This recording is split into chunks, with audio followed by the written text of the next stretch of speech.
Tout être cherche une seule chose. Le pourquoi de chaque chose. Tout, absolument tout, est le résultat de mouvements naturels. Rien n'est, donc, créé. Les choses suivent simplement le flux du mouvement naturel. On peut alors penser que le mouvement naturel a été créé par quelqu'un qui serait le créateur de ce mouvement. Cependant, le mouvement naturel obéit à quelque chose de plus grand. Cette chose peut être appelée loi. La loi détermine le mouvement. L'obéissance à la loi est ce qui rend le mouvement naturel. Il n'y a pas de naturalité sans loi. On peut donc dire que le Créateur ne crée pas directement les choses, il crée la loi. Le reste n'est que mouvement agissant selon cette loi. La loi est déterministe, et rien n'agit en dehors d'elle. Aucun mouvement ne la contredit. Remettre en question la loi qui régit chaque chose est la manifestation de l'ignorance. La connaissance peut être résumée à la connaissance de la loi, c'est-à-dire à la compréhension du pourquoi de chaque chose. Chaque chose n'est pas créée, et par conséquent, il n'y a pas de créateur, ni de la plus petite particule, ni de l'univers. Il n'existe que le mouvement naturel, transformant tout et chaque chose à tout moment. Rien ne demeure tel qu'il était. Même l'inexistence change. L'inexistence elle-même peut être transformée en existence par l'application de la loi qui détermine le mouvement naturel. Tant que la loi n'est pas appliquée, l'inexistence demeure.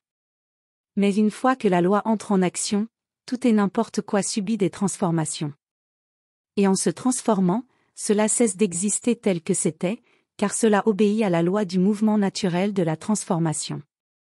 Le mouvement fait que ce qui avait une forme, et occupait un lieu, cesse d'avoir cette forme, et d'occuper ce lieu. Par conséquent, cela n'existe plus. Autrement dit, ce que l'être perçoit, n'existe plus, et ce qu'il ne perçoit pas peut exister. La perception n'est pas un agent de la loi, mais c'est elle qui la justifie et lui donne vie.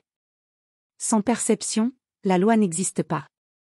La perception naît avec la loi, et est contenue en elle.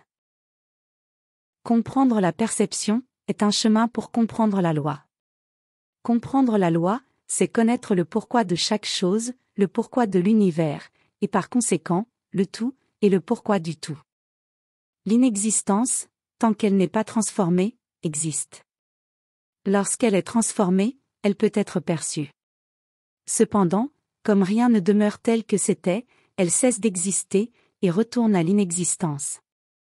Rien n'existe donc, de façon permanente. Pas même l'inexistence elle-même ne semble exister face à la loi. La loi n'existe que si elle est appliquée. La loi n'existe que si elle produit quelque chose. Quelque chose n'existe que si c'est perçu.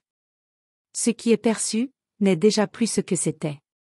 Par conséquent, la loi ne crée rien d'autre que le mouvement naturel.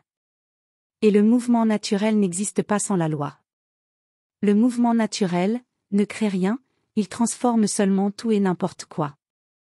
Le mouvement naturel dépend de la loi. La loi, à son tour, dépend de la perception. La perception est présente dans ce qui est produit par le mouvement naturel.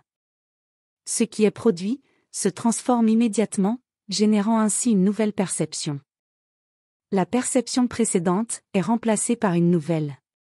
Cette nouvelle perception voit les choses différemment. Elle perçoit de nouvelles choses. Et ce qui est nouveau est, en réalité, l'ancien transformé. Chaque transformation transforme la perception qui est dans ce qui a été transformé. C'est dans ce cycle que se comprend le concept d'éternel et d'infini.